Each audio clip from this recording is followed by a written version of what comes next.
It was 15 years ago from now, back when I was in elementary school. April came around, and we had a class shuffle. Our new class teacher was a young woman. When lunchtime came, the teacher turned to a girl who sat next to me and told her not to eat the school lunch. "Katie, you haven't paid your lunch fee, so don't eat, okay?" Katie, who always wore ragged clothes, was a skinny little girl. Apparently, her family was poor, and since last fall, her parents hadn't been paying the school lunch fee. I learned about this later on from overhearing some gossip, but it seemed she was allowed to eat lunch the previous year. Seeing her being the only one without any food on her desk and just looking down made me feel sorry for her. But since the teacher ate lunch in the same room, I couldn't secretly share my food with her. So I left just the bread, wrapped it in a napkin, hid it in my desk, and gave it to Katie after lunch was over and the teacher left the room. "You can eat this." "Really? Thank you, Jason."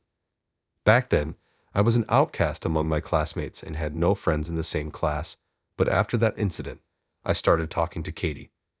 When I got home that day, I told my mom about Katie's family situation. "Mom, please, can you make a packed lunch for Katie?" When I pleaded like that, my mom responded, "That poor child.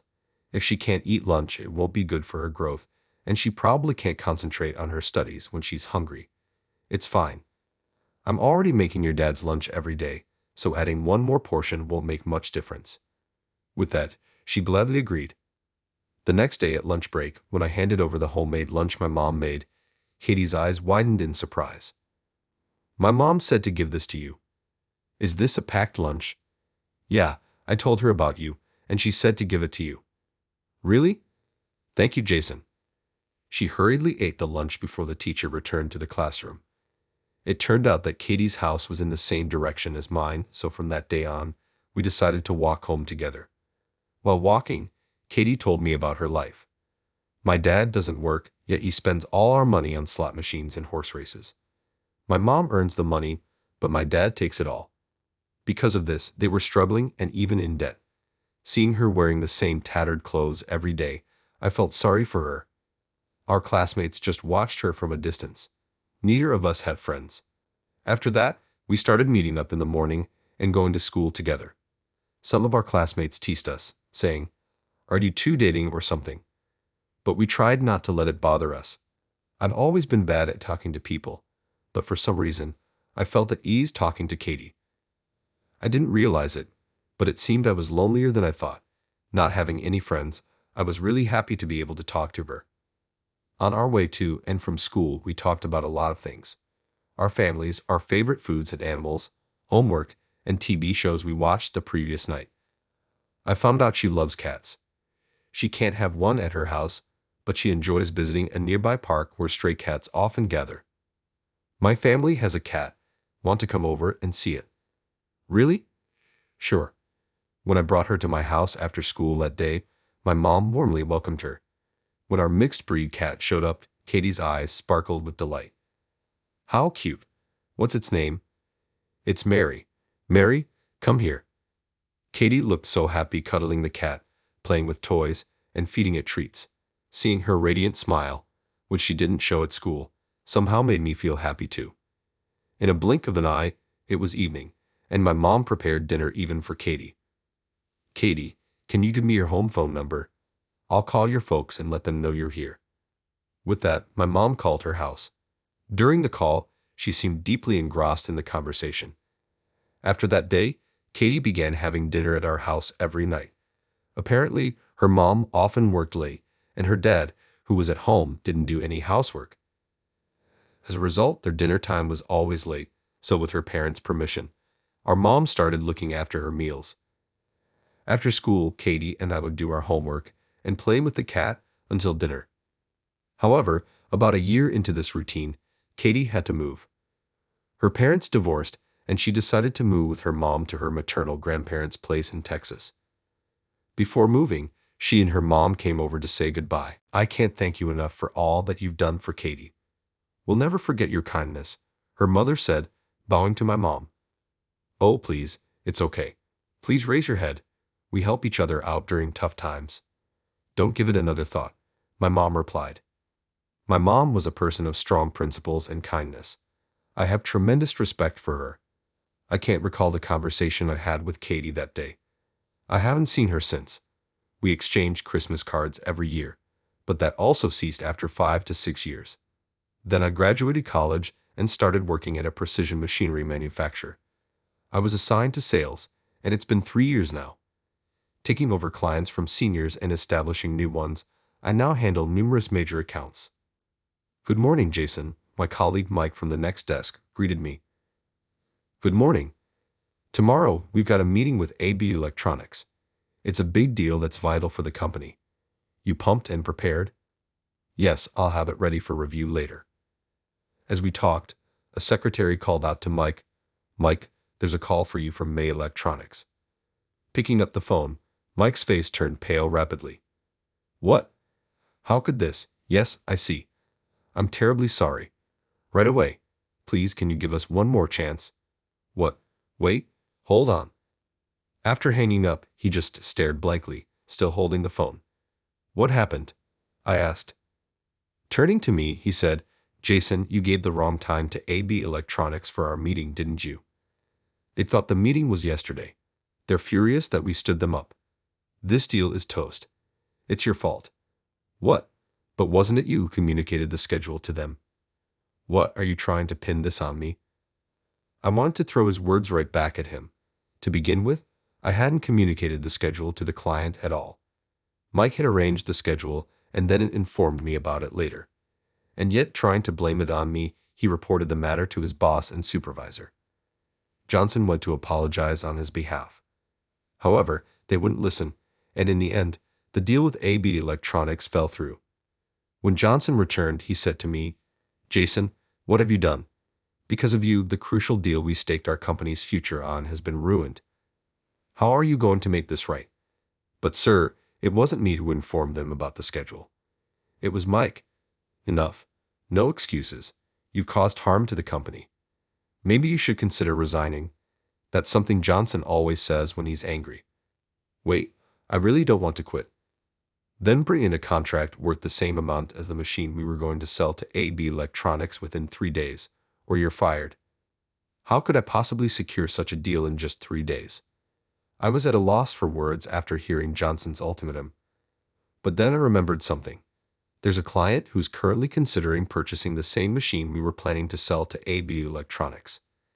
They always try to haggle the price down, constantly negotiating for discounts. I'd almost given up, thinking they had no intention of buying, but now I had to somehow close the deal with them.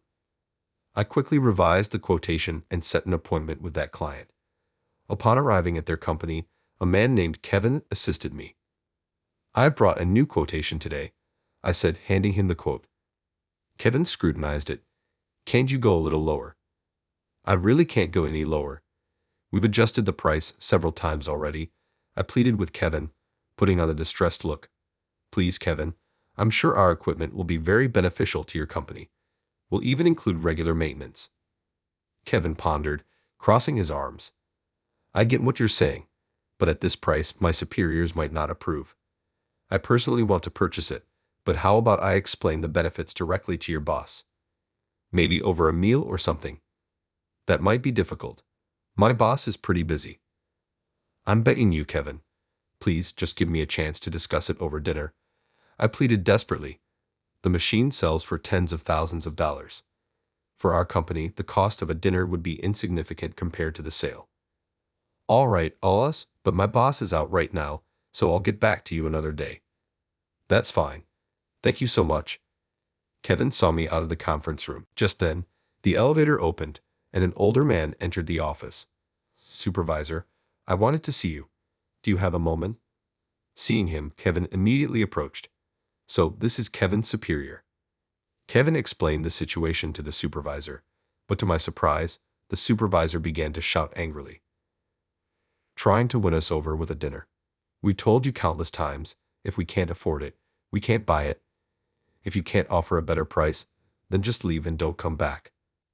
Did I do something so wrong to be yelled at like this? While I was still in shock, Kevin whispered to me as he nudged me towards the exit. I'm sorry, he is just in a bad mood today. He always lashes out like this when he's upset. It seems the supervisor is quite a difficult character, but without his approval, we won't be able to finalize the deal. If I don't land this contract, I'm going to lose my job. What should I do? As I was racking my brain, I heard the sound of heels clicking down the hallway. Wait, supervisor.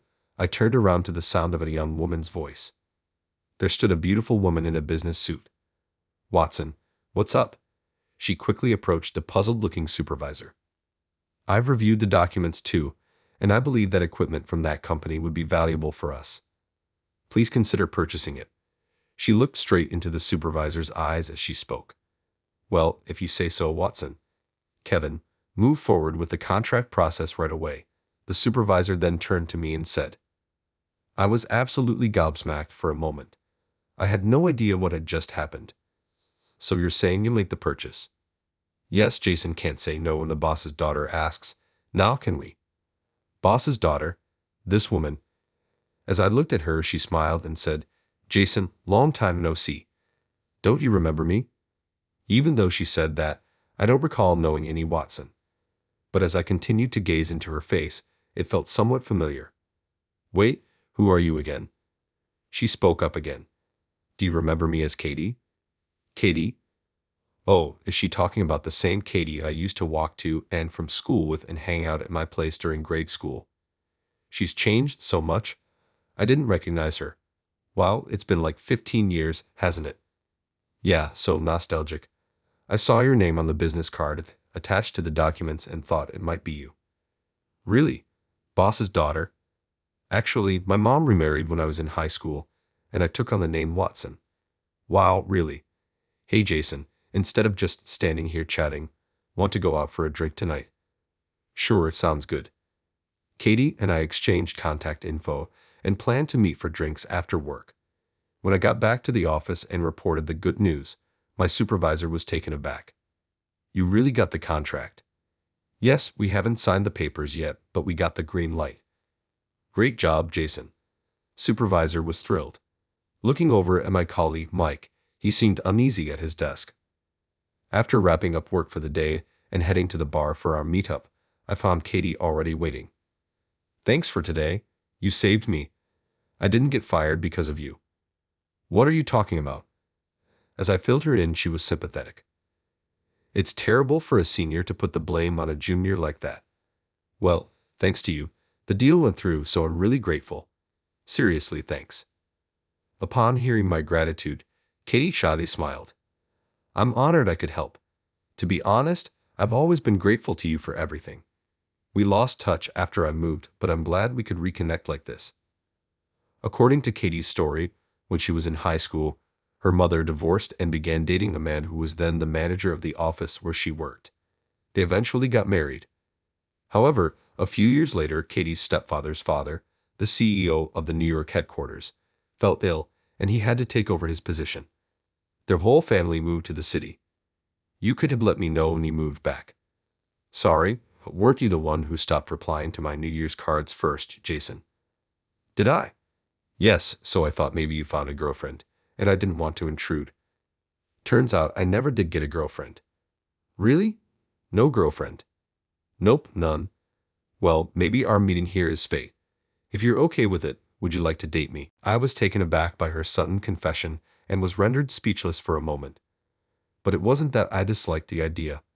I was actually really happy. Back in elementary school, being around her always made me happy, and whenever she laughed, I felt joy. I remembered that feeling. Of course, I'd love to. I extended my right hand to her, and she gently took it. Really? I'm so happy. This is how we started dating. 2 years later, I proposed, and we got married. Mary, dinner's ready. Seeing her play with our cat, she seemed just like the old times. Katie had faced many challenges growing up, but from now on, I wanted to be by her side and make her happy.